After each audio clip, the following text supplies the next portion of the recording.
რატომ გრძნობთ ადამიანები პერიოდულად თავს უბედურად, ზოგისთვის კი ეს განცდა გახლავთ ზოგადად დამახასიათებელი. რასაკვირველია თუ გამოგვიცხავთ დეპრესიას როგორც დაავადებას, სხვადასხვა აშლილობას, რომელსაც ასევე თავისი მიზეზები აქვს და ვისაუბრებთ ადამიანებზე, რომლებიც თავს უბედურად გრძნობენ. პირველი რაც ამ დროს უნდა გავაცნობიეროთ, გახლავთ ის, რომ არასწორად, არამართებულად ცხოვრობთ და არ ცხოვრობთ ჩვენი იმ ცხოვრებით, რომელიც მოგვიტანდა კმაყოფილებას, სისავსეს, სინათლეს და ბედნიერებას. ანუ ეს არის პირველი გზამკვლევი, როდესაც თავს უბედურად გრძნობთ, რომ რაღაცას ისე არ ვაკეთებთ. დამერწმუნეთ, ამაში არ არის დამნაშავე არც სხვა ადამიანი, არც დაუშვათ ბავშვური ტრავმები, არც სახელმწიფო, რომელშიც ცხოვრობთ, არც თქვენი სამსახური, არც თქვენი მეორე ნახევარი ან პარტნიორი, არ აქვს მნიშვნელობა, არა, პასუხისმგებლობა მხოლოდ ჩვენზეა, ანუ იმ ადამიანზე, ვინც თავს ასე გრძნობს, ცუდად გრძნობს. პირველი ნიშანი, როგორც გითხარით, იმისა, რომ რაღაცა ისე არ მიყვავს ცხოვრებაში, რაღაც შეცდომებს ვუშვებთ და რაღაც არჩევანი გავაკეთეთ არც თუ სასარგებლო. ანუ ჩვენ ცხოვრებით არ ცხოვრობთ. მე თითქოს და უკვე მესმის შემდავებლების, რომლებიც ამბობენ, კი მაგრამ გარემოებები, კი მაგრამ სხვაგვარად როგორ შეიძლება ასეთ მოცემულობაში როგორშიც ვიმყოფებით. არ ვიცი სამწუხაროდ თუ საბედნიეროდ, მაგრამ დანამდვილებით შეიძლება. პირველ რიგში უნდა დავიწყოთ იქიდან, თუ რა გვინდა, ანუ რა მინდა მე, რა გინდა შენ და რატომ. ძალიან ბევრჯერ მქონია შემთხვევა, როდესაც ვეკითხები ადამიანს, მიყვება თავის ცხოვრებაზე, საკუთარ თავზე, თავის პრობლემებზე, ამა თუ იმ სიამოვნო უხეირო ვითარებაზე და ვეკითხები, კარგი. ამ კონკრეტული მომენტისთვის რა გინდა და ადამიანები იწყებენ ახსნა განმარტებას. არ მინდა რომ უბედური ვიყო, არ მინდა რომ ბოლო ვიყო, არ მინდა რომ ასე ვცხოვრობდე როგორც ვცხოვრობ. ხეთ, ანუ ადამიანები იწყებენ საუბარს იმაზე, თუ რა არ უნდათ და რა უნდათ, სავარაუდოდ კარგად არ იციან. პირველი ამოცანა, რომელიც უნდა გადაიჭრას მაშინ, როდესაც თავს ცუდად გრძნობთ, გახლავთ ის, რომ დავადგინოთ რა გვინდა. დამერწმუნეთ, ხშირ შემთხვევაში, როდესაც ჩვენ გონია, რომ ვიცით რა გვინდა, ან და არის რაღაცები, რაც გვინდა, ყოველთვის არ წარმოადგენს ჩვენს შინაგან ინტენციას. ანუ ყოველთვის არ წარმოადგენს ნამდვილ რეალურ საფუძველს და რატო.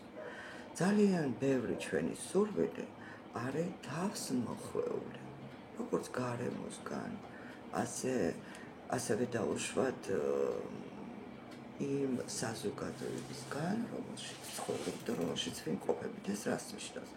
მაგალითად, გვასწავლეს, რომ თუ არ გვიკავია iPhone-ი, ეს ცუდია.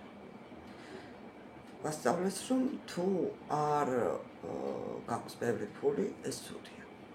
ვასწავლეს, რომ თუ არ გაქვს რაღაცა მაიბახი სიტყვაზე, ეს ცუდია და ნუ მოკლედ ბევრი რამე გვასწავლეს. მათ შორის ისიც, თუ რა ვითარებაში შეიძლება ვიყოთ ბედნიერი. ანუ ჩვენი ყველაზე მნიშვნელოვანი ამოცანა ის არის, რომ მოვუსმინოთ საკუთარ თავს. ჩვენს შიგნით ვიპოვოთ მიზეზი, ჩვენს შიგნით ვიპოვოთ პასუხისმგებლობა, იმიტომ რომ როდესაც ადამიანი უმწეო მდგომარეობაში იყენებს თავს, ეს ნიშნავს, რომ უბრალოდ არ ყოფნის პასუხისმგებლობა. ანუ არ არის პასუხისმგებელი საკუთარ ცხოვრებაზე. რაც თავის მხრივ გახლავთ უმწიფრობის ნიშანი. ალბათ ხშირად გსმენიათ, ხო, მე რა ბავშვივით იქცევი, მე რა ბავშვივით ლაპარაკობ, დავიწყოთ იქიდან, რომ ბავშვივით საქციელი და ბავშვივით ლაპარაკი სულაც არ გახლავთ ცუდი. პირველი, ვისაც უნდა მოვუსმინოთ, ეს ჩვენი შინაგანი ბავშვი. ის ბავშვი, რომელიც არის ლაღი, ბედნიერი, თავისუფალი. უმეტესწილად ჩვენი ეგრეთ წოდებული უბედურების სათავე მაინც გახლავთ ის, რომ ჩვენ არა ვართ თავისუფლები არჩევანში, არა ვართ თავისუფლები პარტნიორის შერჩევაშიც კი. იმიტომ რომ რაღაცა გარედან თავს მოხვეული მოსაზრებებია იმის თაობაზე, თუ რას ნიშნავს კარგი ან რას ნიშნავს ცუდი. ახლა ვიყურეთ, მახსენდება ძალიან ისეთი ოხონჯობა ძველი, რა არისო ფარდობითობის კანონი, რა არისო და მარტივად ამხსენა. რა არისო და მაგალითად სამი თმის ბეწვი. ბევრიაო? ბევრია კერძში, მაგრამ ცოტაა თავზე, ხო? შესაბამისად, რა არის კარგი და რა არის ცუდი? ადამიანისთვის თვითონ შიგნით უნდა მოძებნოს ამაზე პასუხი. და თუ როგორ უნდა მოძებნოს პასუხი? ამაზე ვიდეოს აუცილებლად ჩავწერ.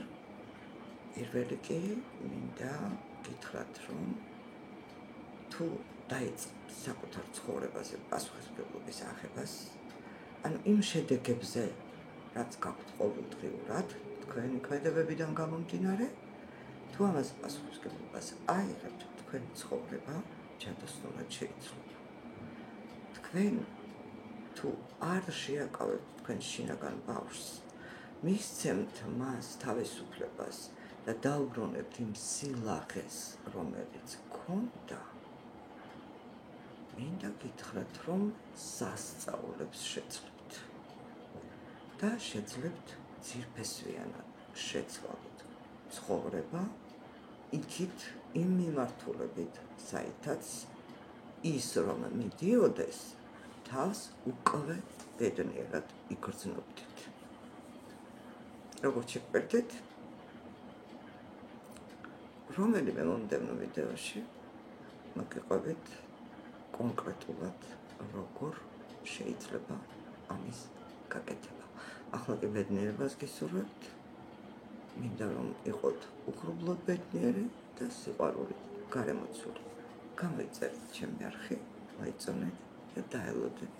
კიდევ მრავალი საინტერესო თემა გვექნება განსახილველი.